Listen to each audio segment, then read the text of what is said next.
and then the relief when the voice comes in.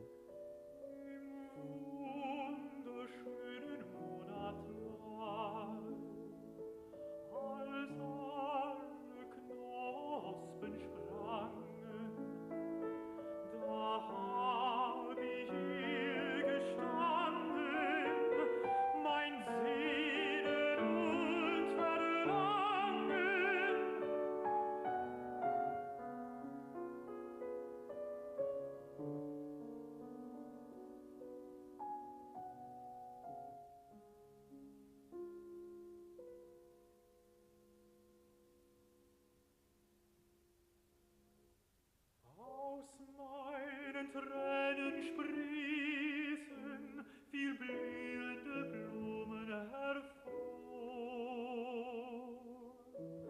und meine Seufzer wären ein Nachtigallenchor.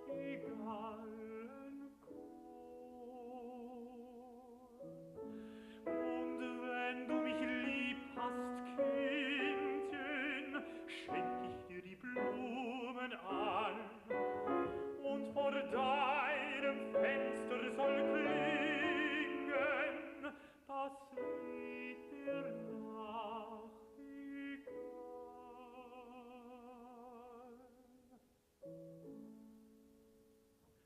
Die Rose, die Lile, die Taube, die Sonne, die liebt dich ein Fall in Liebeswonne. Ich lieb sie nicht mehr, ich liebe alleine die Kleine, die Feine, die Reine, die eine. Sie selber alle Liebe wonne. Ist Rose und Lilie und Taube und Sonne. Ich liebe alleine die Kleine, die Feine, die Reine, die eine, die eine.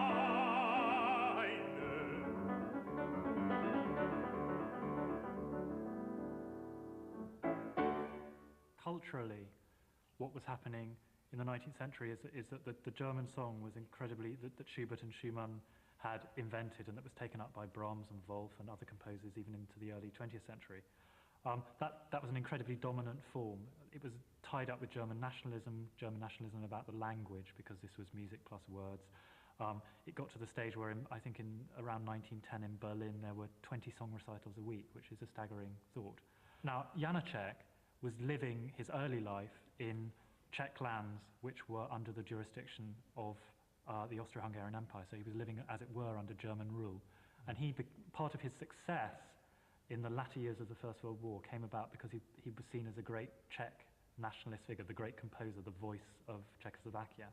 The poems of the Diary of One Who Vanished are set up as a sort of story. They were introduced in the newspaper in which they were published as being a set of poems that had been left behind by a young man who had mysteriously vanished from his parents' village.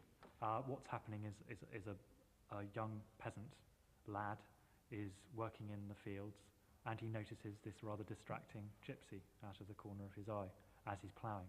They sort of amazingly come together in the middle of the piece. The girl becomes pregnant, and the boy has to make the choice what to do. He decides to stay with her, he leaves the poems behind for his family, and he disappears, so he's the young man who vanished.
By poem 16, the peasant and Zefka, the gypsy, have consummated their relationship. He's feeling burdened with guilt.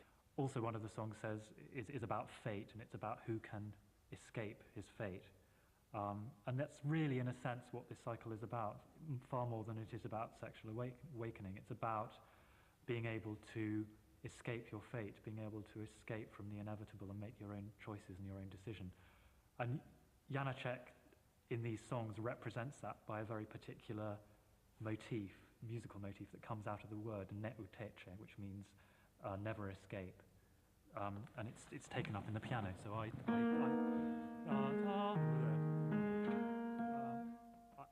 co como Susano tomu neuteče, And then the piano goes. never escapes. Neuteče. And then you can even hear it in the accompaniment there.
I like to think that it's a sort of Czech response to the boring old German song cycle with all these miserable German peasant boys, and you've got this happy Czech who manages to release himself and run off with a gypsy.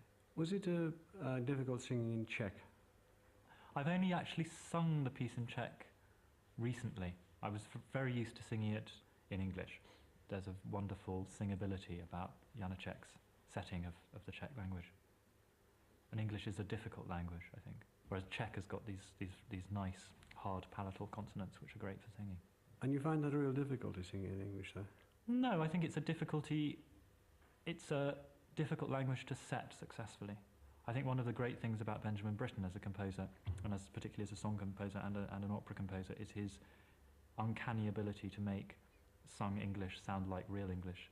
I mean, a lot of the English song tradition I hear and I think, oh, that sounds like sort of special sort of English, sort of singerese, some conductors call it, weird, chewy English. Whereas Britten's English, his setting of English, is very immediate. It sounds like the real language. It's